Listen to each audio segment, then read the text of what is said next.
I, I want to welcome our guest. We're honored to have Asha.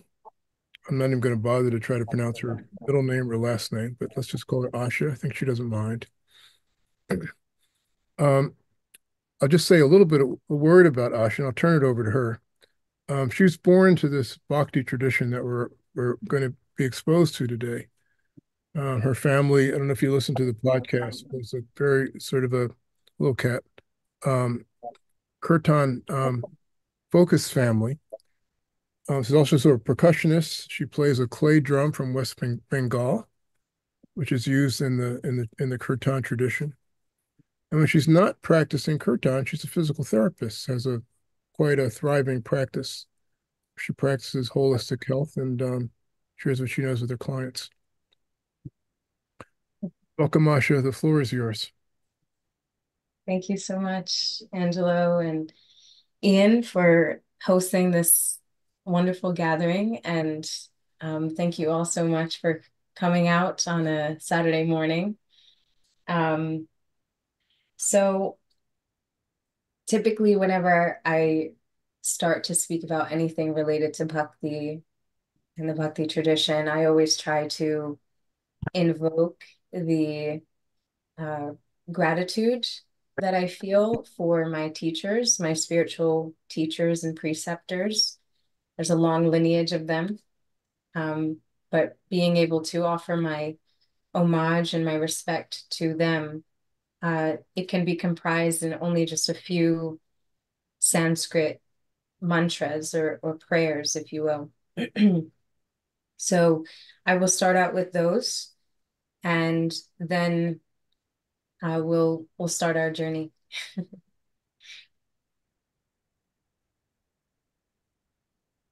अज्ञानतिमिरन्धस्य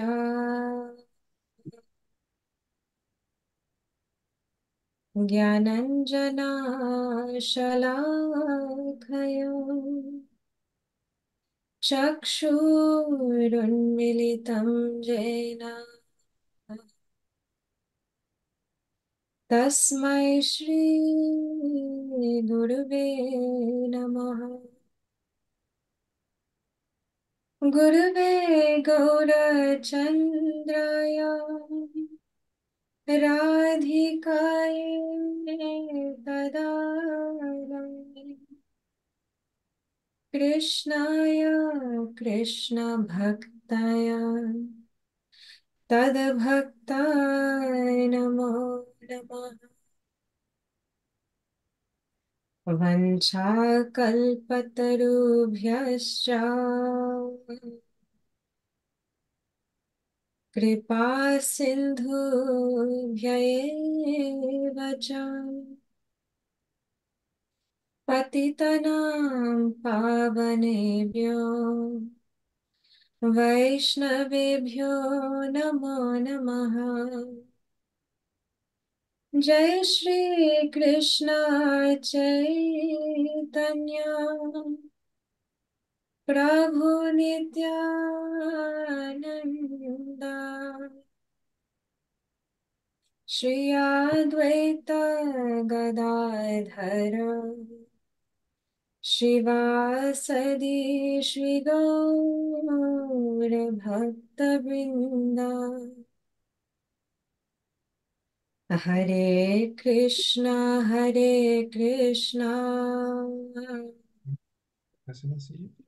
Krishna Krishna Hare Hare Hare Hare Ram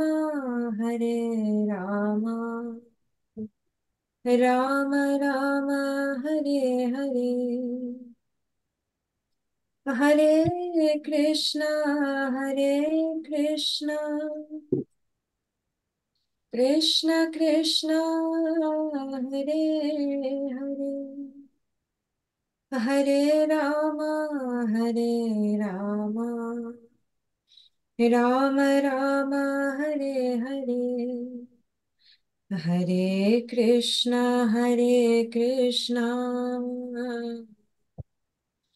Krishna Krishna Hare Hare Hare Rama, Hare Rama, Rama Rama, Hare Hare.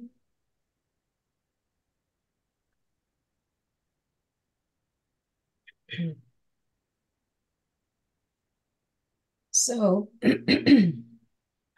um, so I wanted to start off with a question because this is truly the nature of spiritual life, is that spiritual life begins with inquiry, begins with a question. And usually that question is, who am I? But now today I'm going to ask a different question, that where does love come from? What is the genesis of love? So I love discussion. So I'm going to open the floor to everyone to share where they think or feel that love comes from.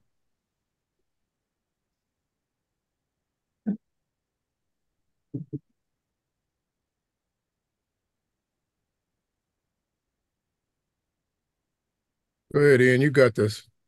Oh, I got this. Oh, that's a tough one.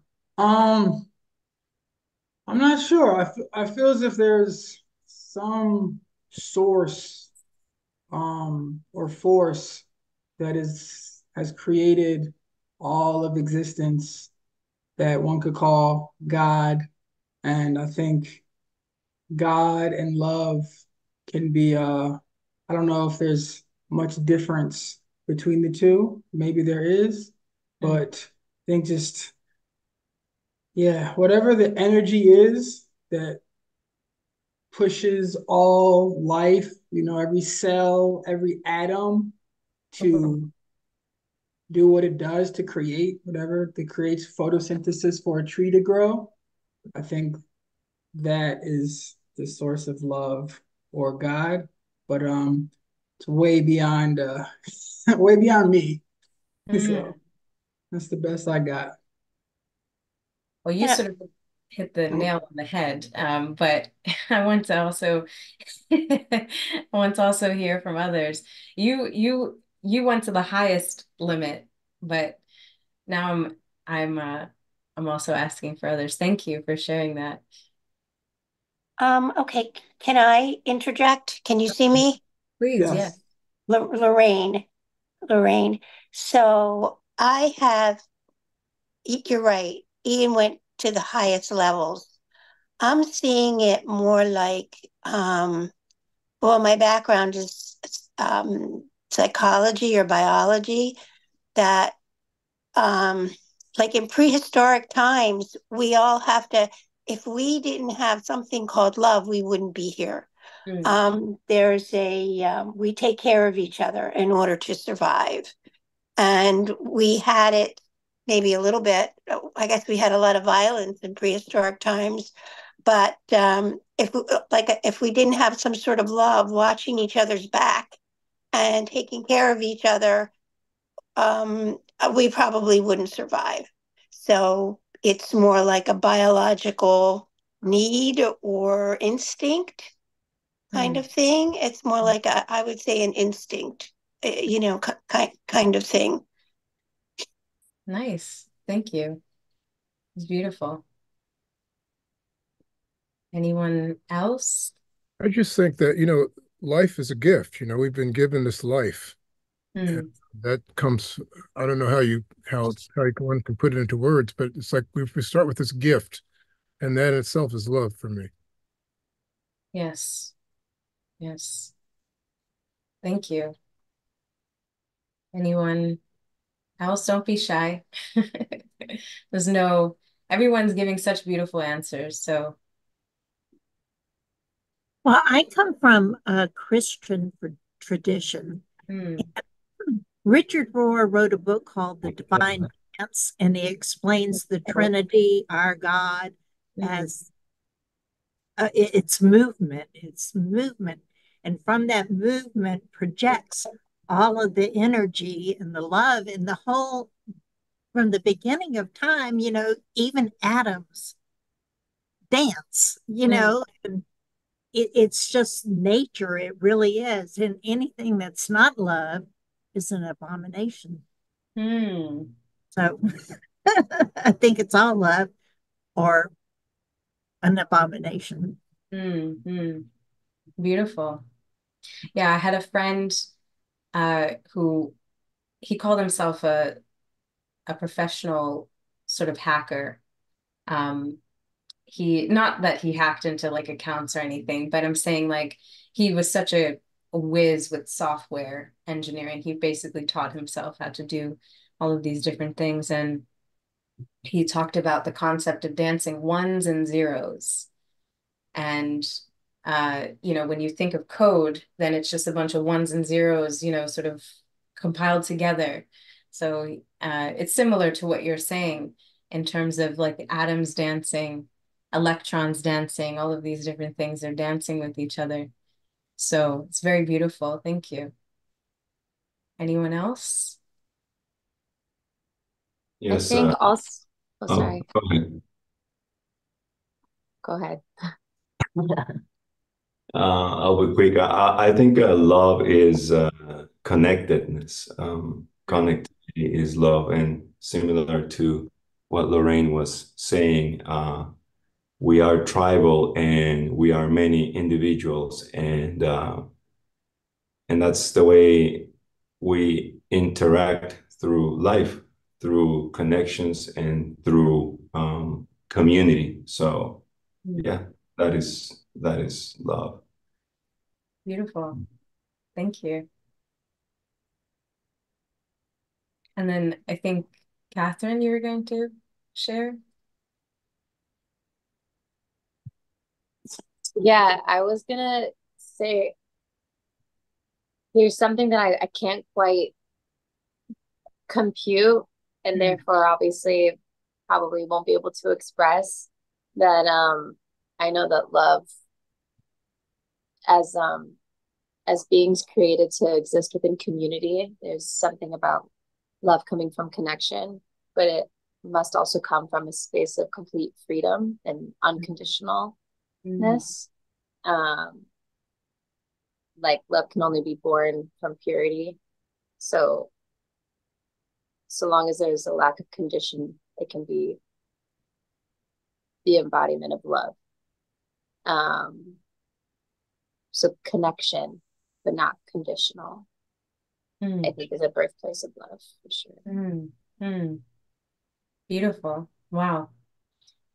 Everyone gave such profound answers. I think you all have understood it so well. You all experience love. You all know it. Um, it's sort of inherent, right? It's inherent to all of us. So, does anyone else want to share, or can I ask my next question? Anyone else? Going once, going twice. Well, I said love's an expression in the chat. Yes. Yes, it is an expression. Absolutely. Okay, Yes. I just want to ask, was I the only one when you asked what is love who thought, what is love? Don't hurt me. Was it just me? Yes. I didn't Just think me? that. All right, I see one. That was the first thing that came to my mind, and I was like, I had to just see. So I got one. Okay. I'm sorry, continue. No. Um, yeah, I think at least I didn't think about that. Um, so you have described sort of what is the genesis of love? Where does love come from? What is love? Now, I want to know from all of you, each of you, whoever wants to share, that in our day-to-day lives right now, that where is love situated within us?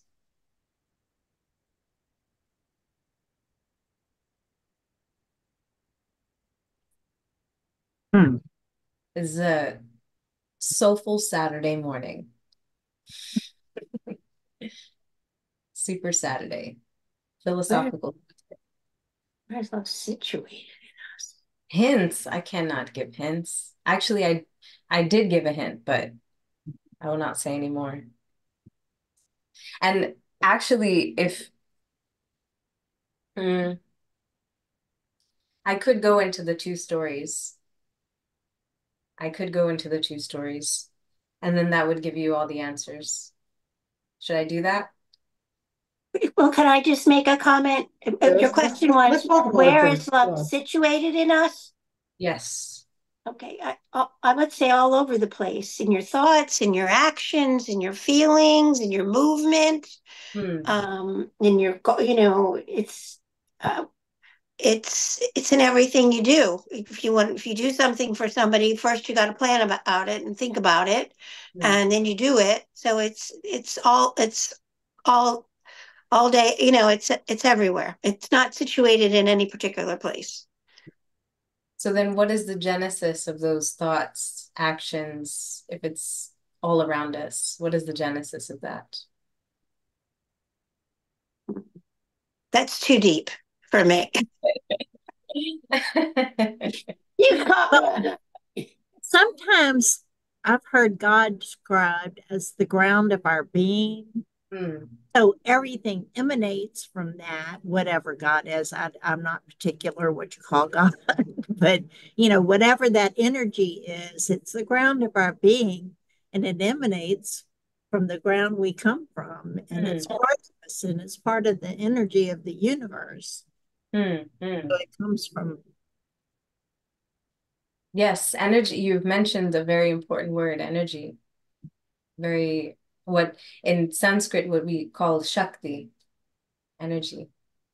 Anybody else want to share on that point? Otherwise, I'll go into the stories.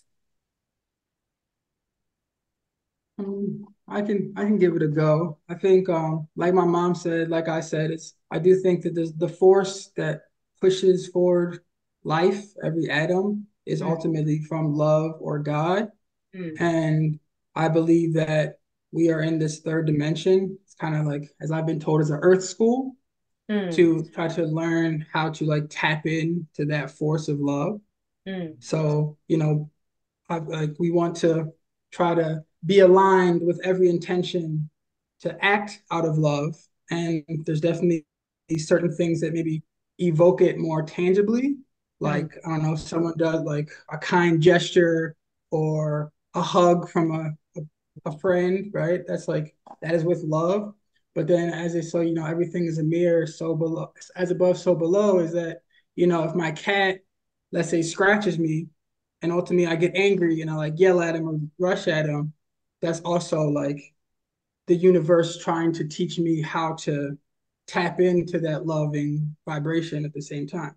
So I can be like angry at him, but then ultimately it's Earth School is trying to teach me of like, oh no, it's like just because your cat scratched you doesn't mean that he hates you or you have to be angry.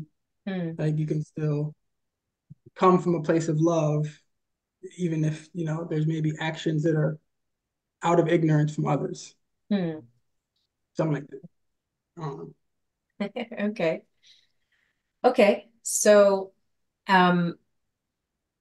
so all of you, and that was beautiful. Thank you for sharing that. All of you shared something very intricate. You touched on it.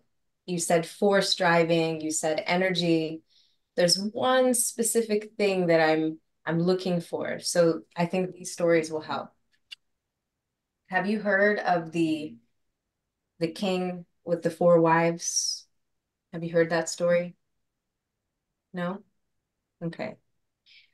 So then let's begin this one.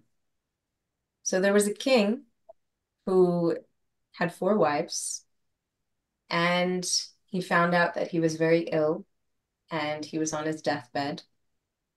And so he contemplated and said, well, if I leave, then who will go with me? Who will go with me in the afterlife? There was this concept of the afterlife. So he said, who will go with me? Who will be my companion?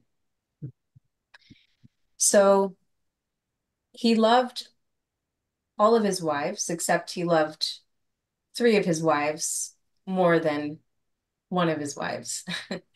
So he had his 4th wife, he gave the most attention to, loved her the most, adorned her with so many riches and so many different things. He beautified her. He was so proud of her. And his 3rd wife, I'm going to actually refer to my notes because I remember writing this story down actually when I was long time ago. His 3rd wife, he also loved very much. Also very proud to show her off to the world. But he was a little bit afraid that when he dies, then she's just going to go off with some other man. He was even fearful while they were still married that she was just going to leave him. And his 2nd wife was very considerate, very thoughtful, basically the confidant of the king. She was always there to support him in his times of need, times of grief, those things. And I think I went in the opposite order. Did I do that? Did I say 4th, 3rd, 2nd, and okay, now I'm coming to the 1st, right? Okay. Mm-hmm. So his 1st wife, he didn't really pay much attention to this 1st wife. She was very loyal.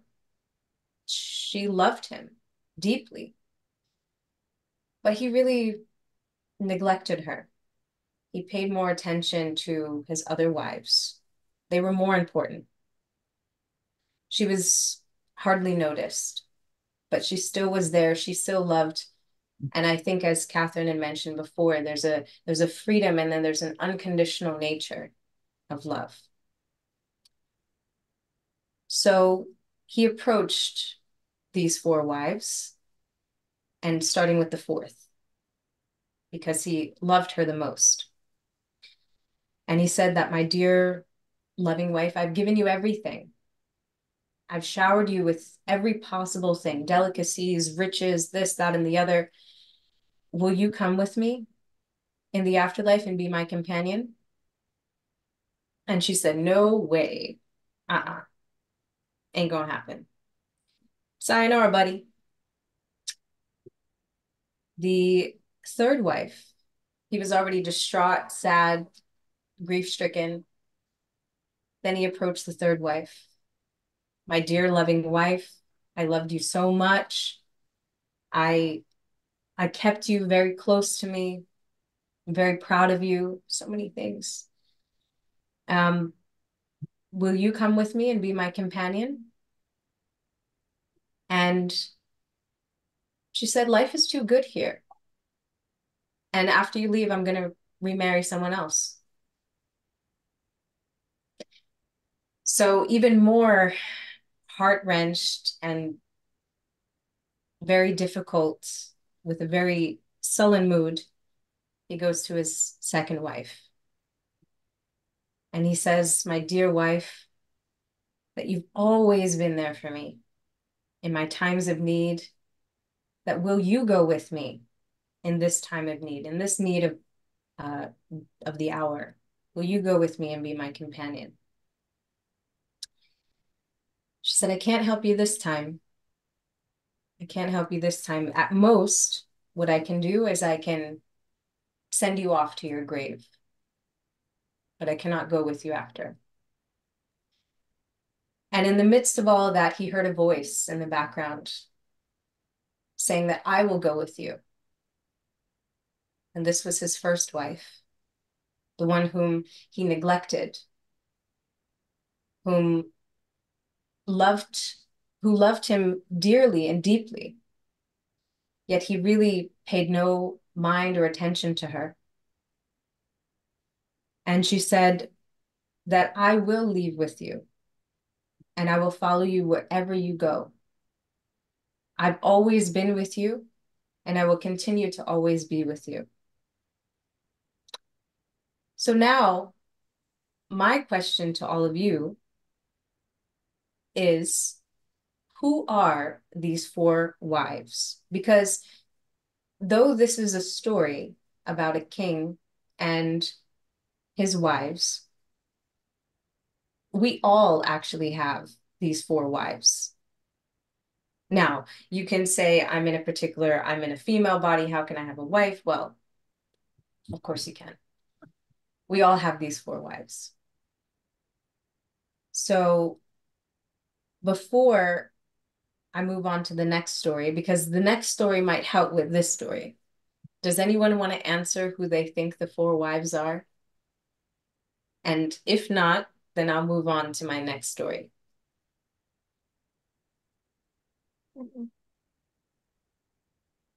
Because this will help you to understand where love is actually placed within us. Then you can really understand the genesis of love in its inherency. Anyone? No? I would sound selfish if I said this, but I think of my siblings and my mother. And Your that siblings, and you said your butler? my mother. Mother. Oh, okay. I was My gonna say, mother wow, is we the have king. butlers. My mother is the king, and she has these 4 wives, and I've seen the story. So I've seen it happen where the 4th wife says yes. Ah, yes. Okay. Anyone want to say exactly who the 4 wives are?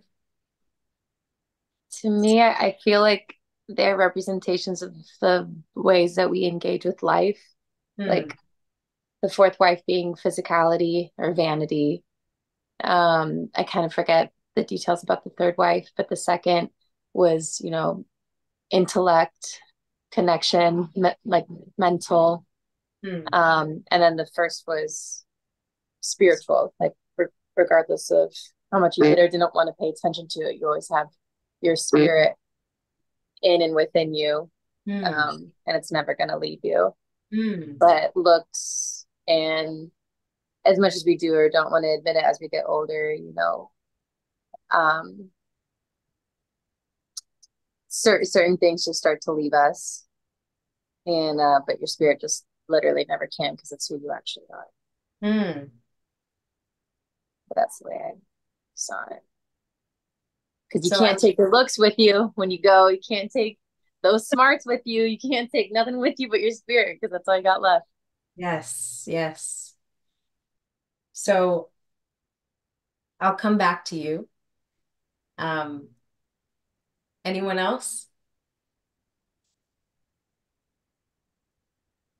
All right. So now it's Catherine. Catherine's leading us down the right path. So now let's go into the other story. So this also has to deal with a king. We deal with a lot of kings who are distraught. So there was once a king who was an emperor, actually, emperor of the world. His name was Chitraketu. Chitraketu. And he had many, many, many wives. Many wives. Not just 4. Hundreds of thousands of wives. Yet, though they had the ability to produce progeny, none of them actually produced any heir. They had no children.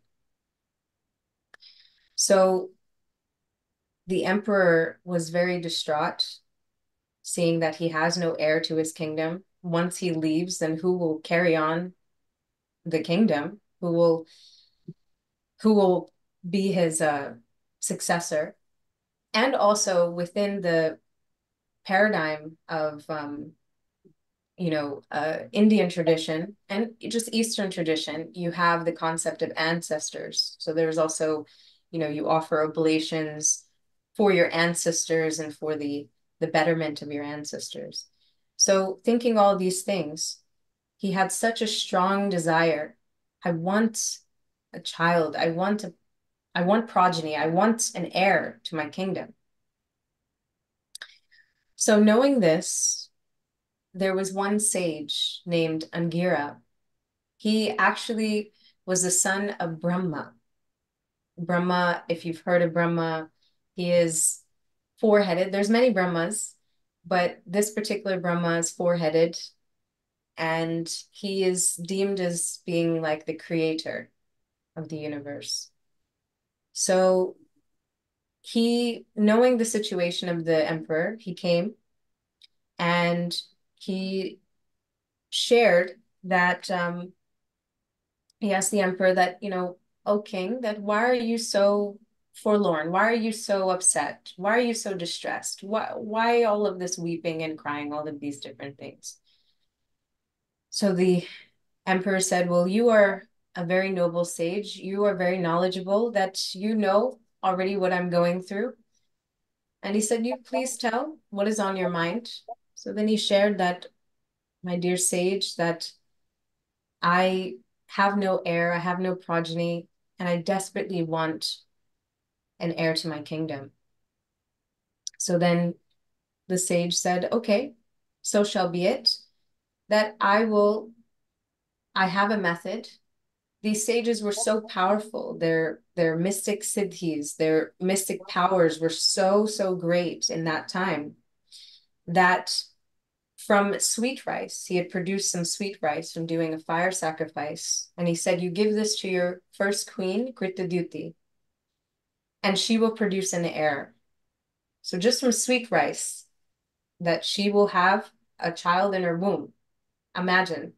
No idea of sexual relations or anything. You could just like that. Some sweet rice, you eat it, and then you're pregnant. Amazing. So from this, he, Prativa, from this, he immediately ran to his wife and he gave her the sweet rice. And he said, "Please, please, you take." And soon then, she became pregnant. And the one thing that that the sage shared with the king before giving the sweet rice, he said, "My dear king," he said, "that though you will have your child," he said, "please know that your child will be the cause of great happiness and great distress." So some cryptic words, but anyway, now fast forwarding, the child is born. He has a son, and he's a doting father. And his love for the mother, Kritadyuti, is ever increasing. He's spending so much more time with Kritadyuti and his little son, his little boy, his darling little son, going everywhere. But the co-wives, seeing this, became very jealous. And they're thinking that, "Oh, look at you. Who is she actually? That she's produced a son, and what about us? We have no heir, we have no child, and he's spending all this time with her and not us." So they became very jealous, envious, and they devised a plan. "We're going to kill the son through poisoning him."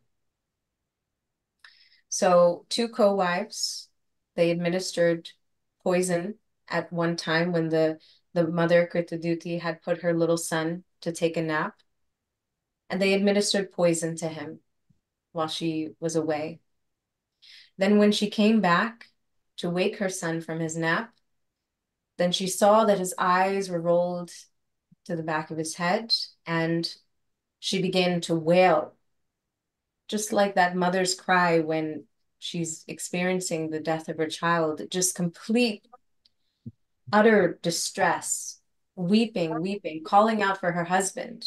"Oh, king, just see what has happened. The king is coming, rushing, all of the kinsmen, all of the various, like, people within the kingdom, they're all rushing to that place. And they're also all weeping, seeing the condition of the son. The king himself, seeing the condition of his son, he faints. And he cannot bear this burden. He cannot bear this sadness, this grief. And meanwhile, two sages come to his kingdom. And they're seeing the lamentation on the face of everyone. They're seeing this grief. Everyone is so grief-stricken. And so the king greets the sages. And one sage asks the king that, "Oh, king, that why are you weeping? Why are you crying?" And the king says that, "Can't you see that my son has died? My son is gone." And the sage says, "But your son is right here. So why are you weeping?" And he said, "No, my son has just passed away. My son is gone." He said, "Oh, my king." He said, "So what relationship do you have with your son? Do you have the relationship with this body of your son, or do you have the relationship with the soul?" So the sages began to speak some philosophy about the nature of the soul to the king, that about the impermanence of this body, and about the nature of the soul and consciousness as the force that gives this body life. He said, "My dear king," he said, "what you actually were in love with, what you actually were attached to, was not this body, but it was the soul that was within this body. That is what you loved, and that is what you're in separation from." So the king, beginning to understand a little bit more, he said to the two sages, he said, "You both have come in disguise. Who are you?" So then the sages revealed their identity.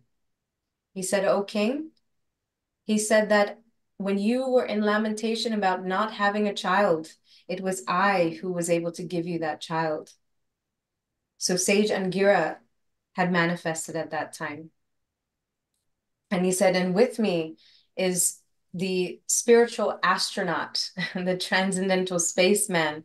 His name is Narad Muni. And they're both sons of Brahma."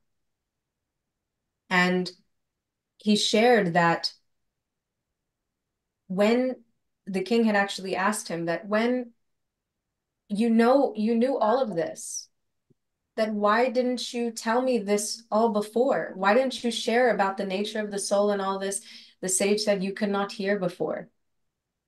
When your desire was so strong, you could not think of anything else, only to fulfill your desire." Can you all resonate with that a little bit? When your mind is set on one thing, it's very difficult for you to focus on anything else. So similarly, this king his mind was set. I need a child. I need progeny. I need an heir to my kingdom. What more could he hear about the nature of the soul? So Narad Muni then took the action that I will bring your son back to life. So he said some mantras, and that called the soul back into the body. And he said that, "My dear boy, my dear soul, all auspiciousness to you. That why have you left so suddenly? Why have you left so soon? You're only but a young child. Then why don't you stay for longer? Be with your parents, live out your life. So many riches are meant for you. Such a grand, luxurious life you will have, and you will then take the throne." And the soul in the body of the boy responded. He said, "Oh, my dear Narad, that I have been in the body of various hogs and dogs and cats and humans and demigods."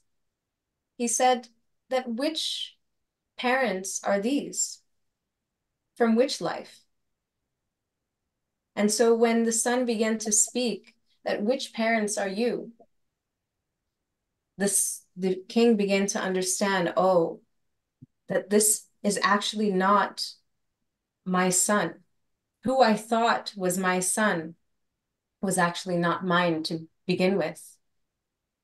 That we have such an attachment to so many different bodies in this world, be it the body of a car or the body of a house or the body of another human being. But the reality is that love in and of itself is not situated anywhere within the body because the body is temporary. We can express love through the body. Yes, through our actions, our thoughts, our deeds. However, the nature of love is situated in one place and one place only, and that is the soul. The inherent nature and function, the constitutional position of the soul is to be loved and to love. That is the function of the soul. That is the force-giving nature of this body. That is the driver.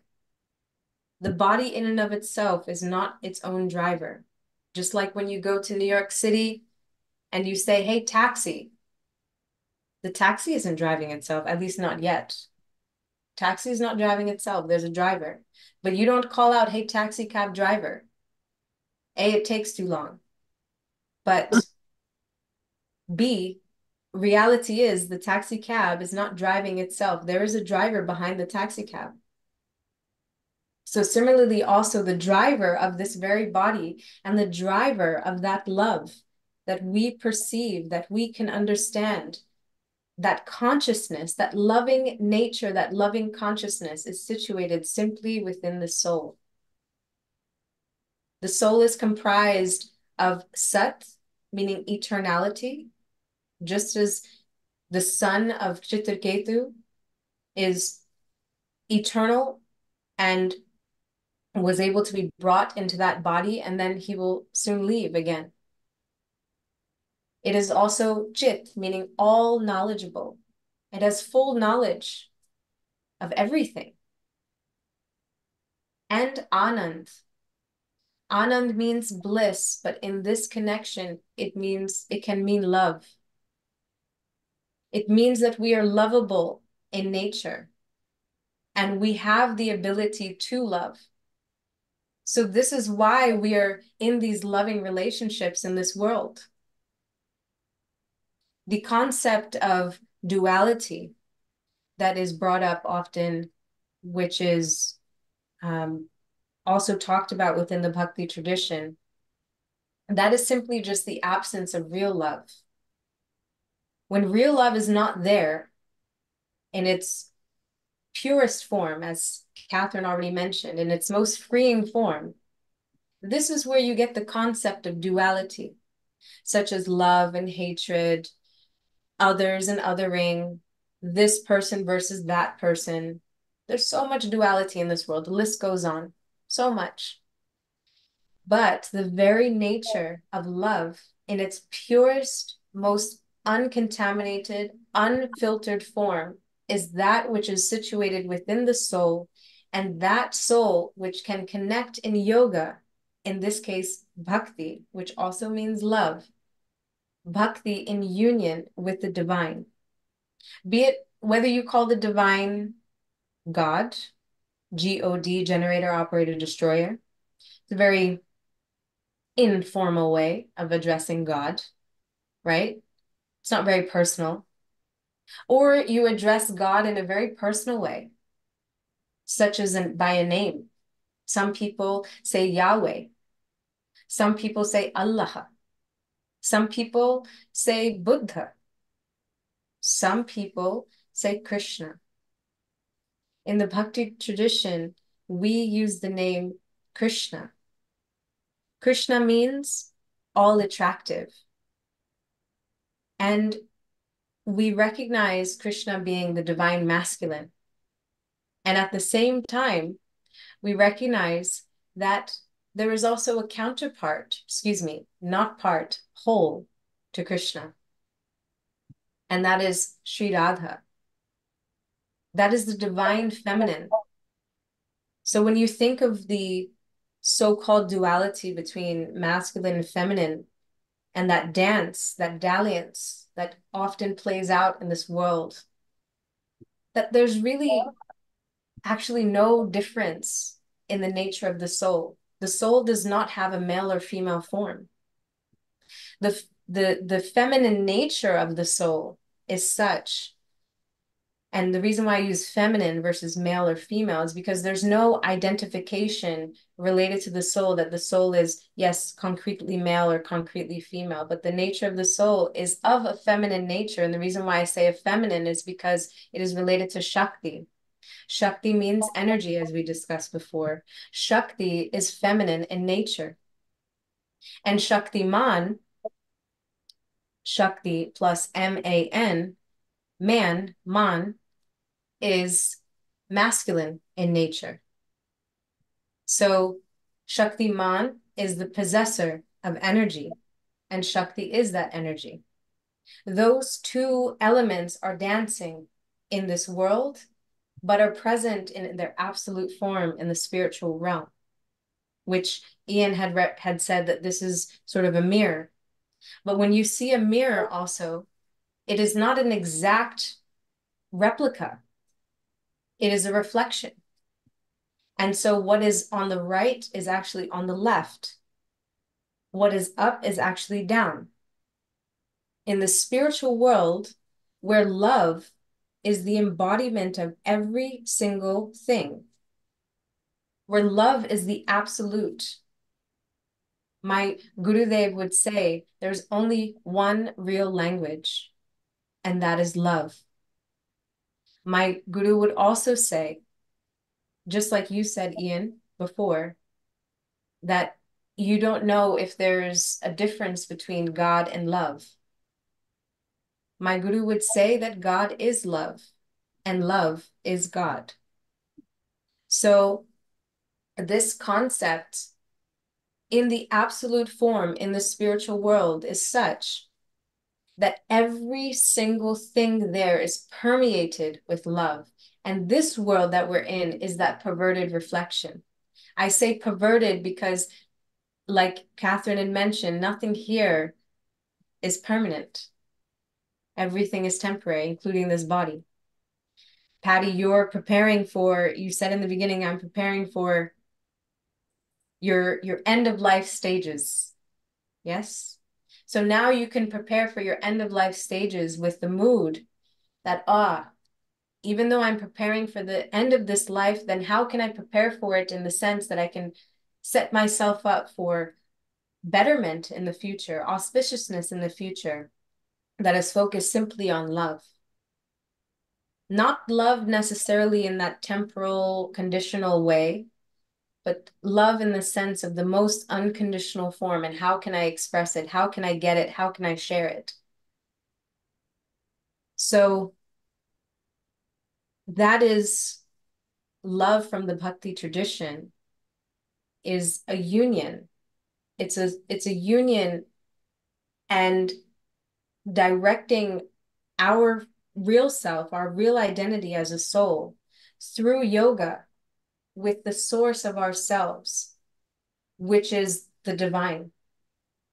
And as I said, if you want to call the divine any particular name, they have their various meanings, but in the Bhakti tradition, we refer to them as Radha and Krishna.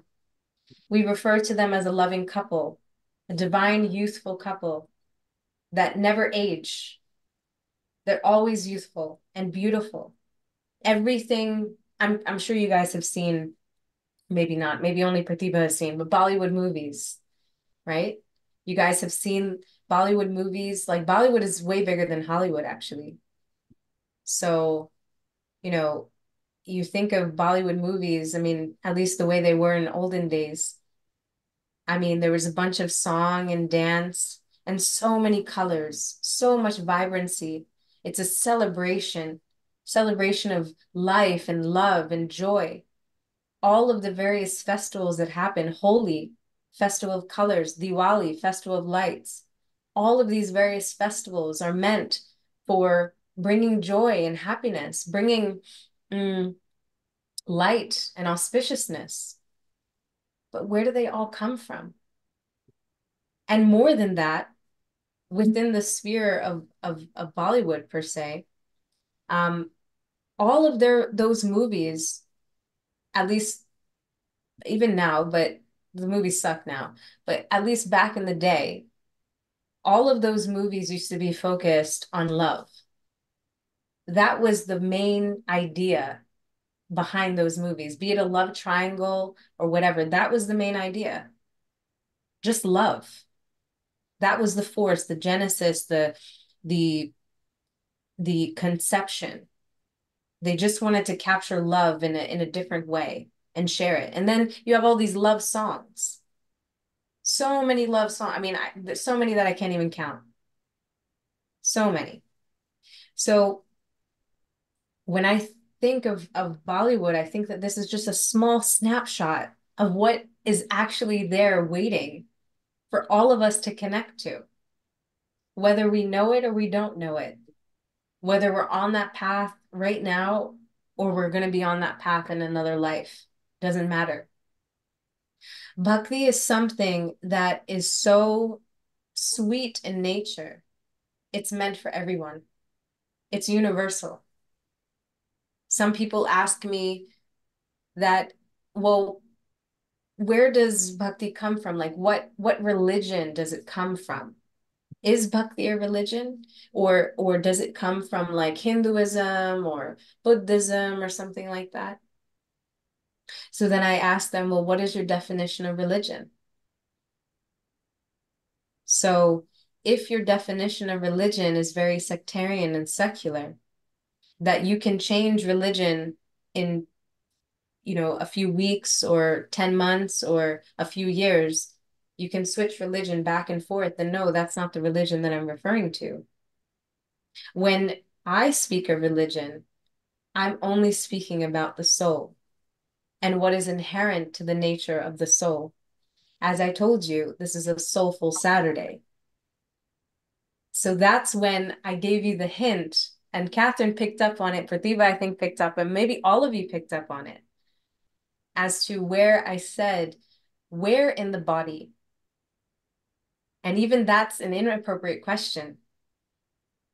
That where in and of itself, because the soul is not connected to the body. The soul has nothing to do with the body. The soul is like a bird in a cage. Does the bird identify with the cage? Yeah, sure. After being in the cage for a long time, the bird identifies with the cage, thinks that I'm the cage. But the bird's not the cage. So similarly, also the soul in and of itself, in and of its very purest form, which is filled with love and devotion, capable of love and devotion. This, in its most abundant and beautiful form, can be connected in a divine way, in an absolute way, to the source of who we truly are. And that is the divine. That's the nature of Bhakti. It's the yoga of love. It's the yoga of devotion. It's meant for everyone. It's universal in nature. So I wanted to also ask, now that you've heard those stories, what are your thoughts? Tell me more about how you guys are feeling. What's coming to mind right now?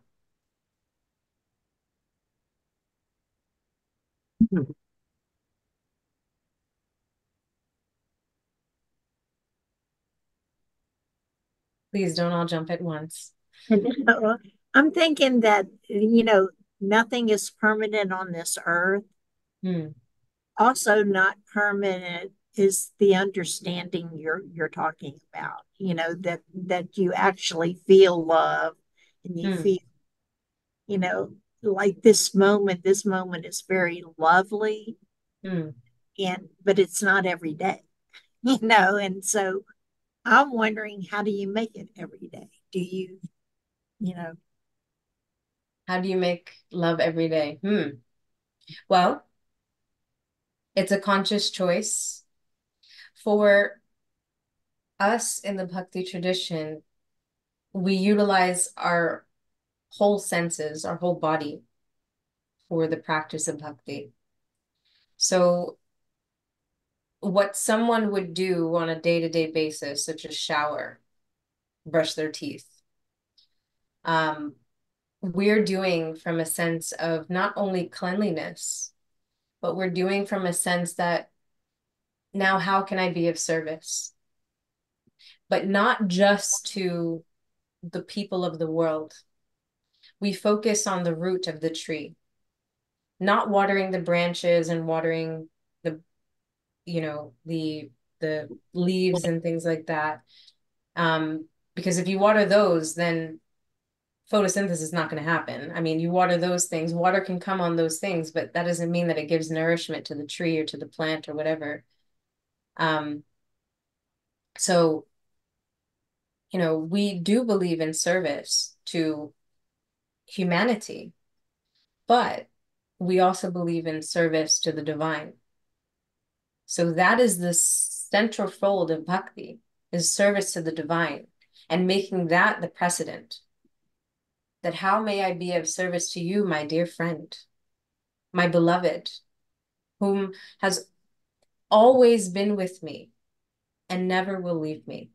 That even when I forget you, you never forget me.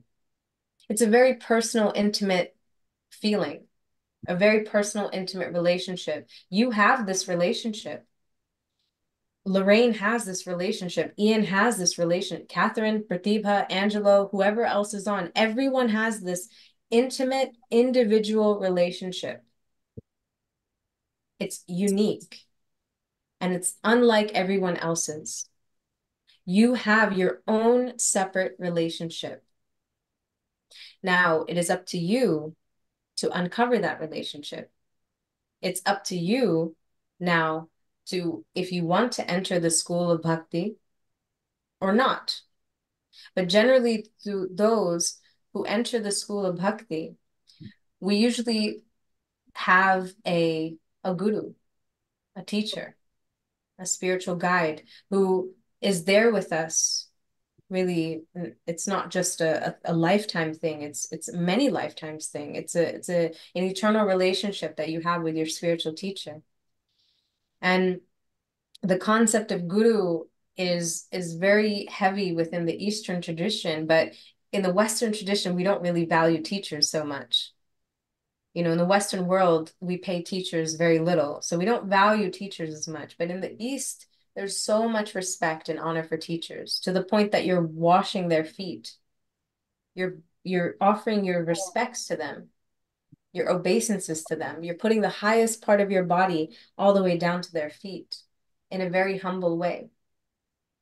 So that same type of mood is also there, that I can understand more about the nature of the divine, the nature of God, or the nature of Krishna in the most personal way of addressing the divine, at least for us. I will understand Krishna more deeply through the medium of Sri Guru. Because Sri Guru has a very personal, intimate relationship with Krishna. And so then my guru will tell me, oh, every day you do this thing. You chant this mantra, like we will chant. You sing this particular prayer or this particular Vedic song or hymn or whatever you want to call it. You sing. Today, Krishna wants to eat cake, or he wants to eat some Indian sweet. So today you offer that to him. Or today Krishna's feeling very hot. He doesn't want to wear this outfit anymore. It's made with velvet. Today you change his outfit. There's such an intimacy here, like a mother caring for her child, a father caring for a young baby. When you have that the baby may start to cry, and you have to figure out what it needs. So similarly, also, even our relationship with the divine is one based on love, and yet we don't know exactly how to express it. So that is the bhakti process, uncovering how we express that love. There's many, it's manifold. There's so many ways to express that love, so many loving relationships to express it. But it's really up to us. It's our choice whether we decide that I want this in my life, and I want this in my life so badly, I have the greed for it, that I will now enter into the school of bhakti, and it will enhance my life. I will take on bhakti as a part of my education. So that's how I would say that we can find and live love every day, is through a conscious practice, not unconscious, not mechanical, not robotic. It's a conscious choice. So, anyone else? I know I have to switch rooms. Yes, yes, Anuradha. Hey, excellent presentation. Not able to stay on for all of it, but I wanted to get some at least. We're driving, so I had a question on how we, this whole, spirit of the yoga of love. How do we stay in that glow when we have negative effects such as probably work pressures, different people at work trying to, where we're not able to stay on the same consciousness or the same mode, right? So, or there's stressful things happening in general. How do you still stay in this whole sphere of love which you mentioned?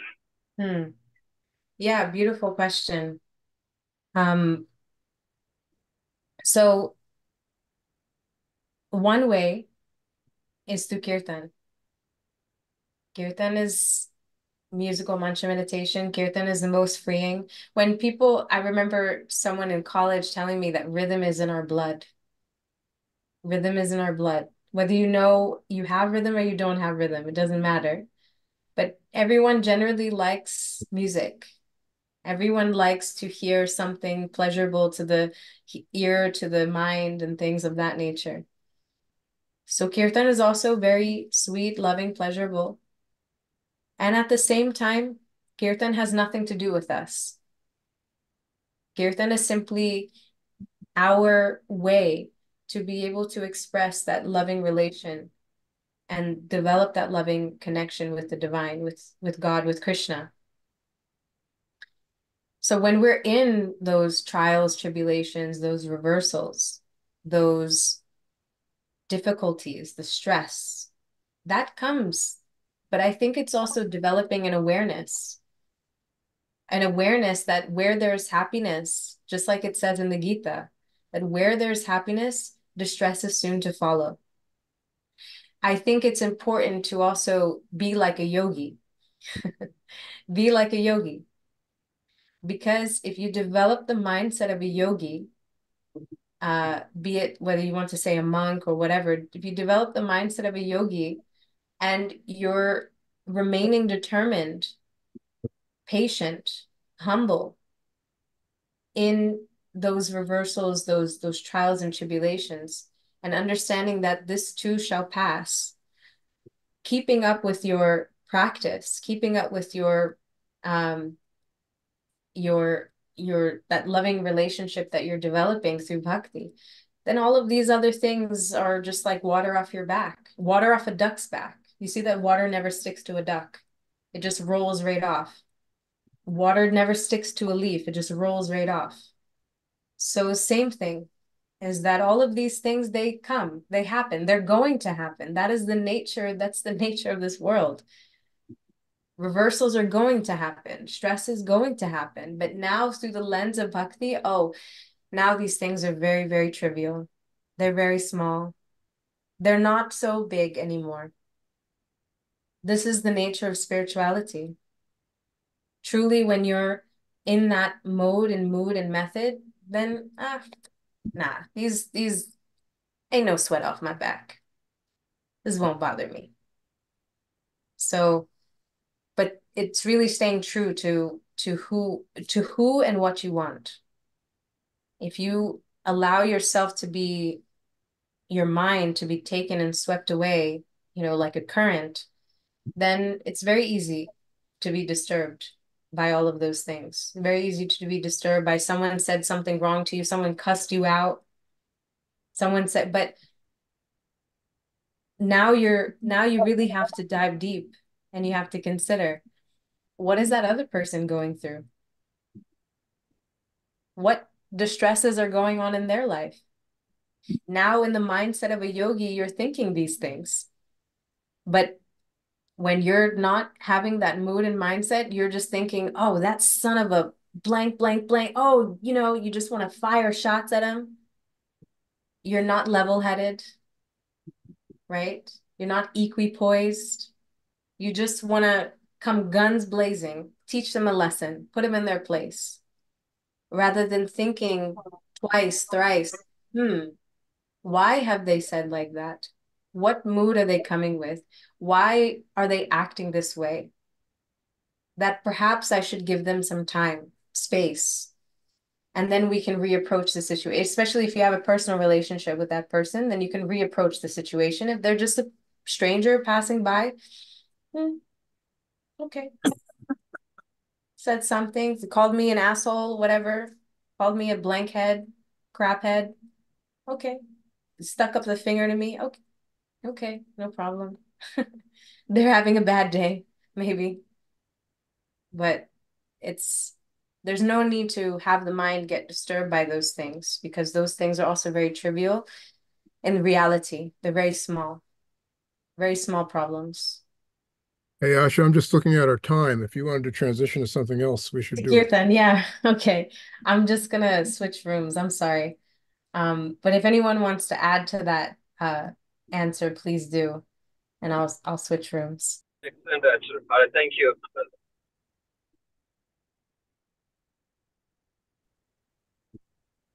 Yeah, while she prepares to, I guess, sing or chant, is there anything that's like specifically coming up? Any thoughts, feelings, opinions that anyone would like to share?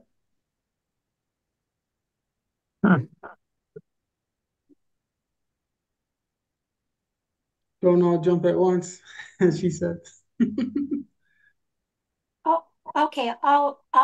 I guess that's, I'm, it's a good, it's a good concept. I guess the soul, you guys are more viewing in like at a higher level, maybe to think of a soul. There's some of us, and I guess that's me. I've just always been, I don't think of that I don't know that I could do that that's my, I'm more practical. I'm more day to day. I don't do soul. It's like in my body, kind of thing. And whether it's my bringing up or the fact that I can be a vindictive Sicilian sometimes, and that's who I am. But this doesn't come, this is something that doesn't ring with me. That's just what I'm saying. So. Yeah, no, I definitely appreciate what you're sharing. And honestly, everyone is at a different place in their life and in their journey. And so some are capable, they're more open to this type of thing, and some are not. And that's okay too. You meet a person where they're at.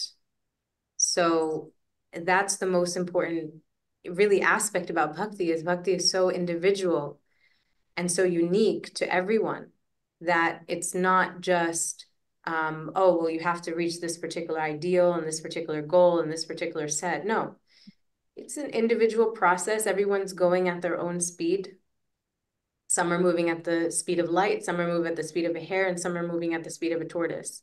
Some are not moving at all. So it really is a matter of where you are in your journey, where you are in your spiritual life, your spiritual journey. And there's no right or wrong. It's just you're going through your journey, and that's all. So some people are at where maybe I'm at, where they can actually adopt this type of life and doctrine, and that is okay. And that's what we're ready for. And then there's others who are not ready. So both are good. So, okay. Can you all see me okay? Okay. So I'm gonna share my screen. And we focus on a particular, actually, do I have an ability to share my screen? I don't see it. Oh, okay, yeah. This one particular mantra is the Maha mantra. So Maha means great, Man means mind, Tra means to free. So we focus on this Maha mantra because it's the composition of all mantras. You probably have seen it before. So it may not be such a shock to you when you see it, but it's, let me go. So if you guys can see that central mantra right here. So it's goes Hare Krishna, Krishna Krishna, Hare Hare, Hare Rama, Rama Rama, Hare Hare. So I'm gonna one second, hold on one second. Let me just stop sharing for a moment. So I have to, yeah, okay. You got your sheet in front of you, good. Okay. So feel free to sing along. I won't hold you to it, but you're welcome to. But kirtan, when we think about kirtan is, it's not about how you sound. It's not about, you know, if you sound like a frog that's gonna die, or you sound like an angel. It's really about the content of your heart. And it's being able to call out these names with intention and sincerity, in a space of gratitude and openness and love, really. So Hare is divine feminine, Krishna is divine masculine, Rama is also divine masculine. So you see this dance that they're doing where they're together and then they're separate, together and then they're separate. So we want to also engage in this dance with them. And yeah, so let's try to chant it. Asha, I would say, Yes. before you start, so we're got about 10 more minutes until we reach our limit. So I don't know if you plan on going longer, but just letting anyone know that, if past 10 minutes and if you gotta go or whatever, feel free. And just want to let you know that. Thank you. I'll keep it short, to the 10-minute mark. Hare Krishna, Krishna Krishna, Hare Hare, Hare Rama, Rama Rama, Hare Hare, Hare Krishna, Krishna Krishna, Hare Hare, Hare Rama,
So that's kirtan done solo, but if you followed along, then wonderful.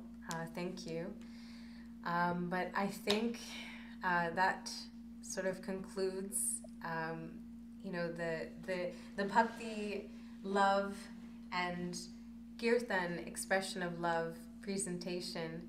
I'm really grateful for Angelo and Ian for having this space, and also for allowing me to be able to speak. Thank you, Pratibha, for also connecting me.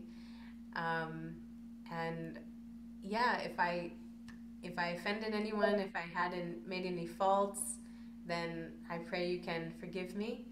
Anything good that I've said, anything you've liked, anything that's resonated, please know that to be the credit of my spiritual teachers and gurus. It is really only through them that I'm where I am right now. So I'm just very grateful. I'm very honored and very appreciative. So thank you guys so much. Hare Krishna. Thank you. Thank you, Asha. That was nice. Thanks. I'm trying to get us on a grid, but I don't know how to do it. I don't need. There we go. There we go.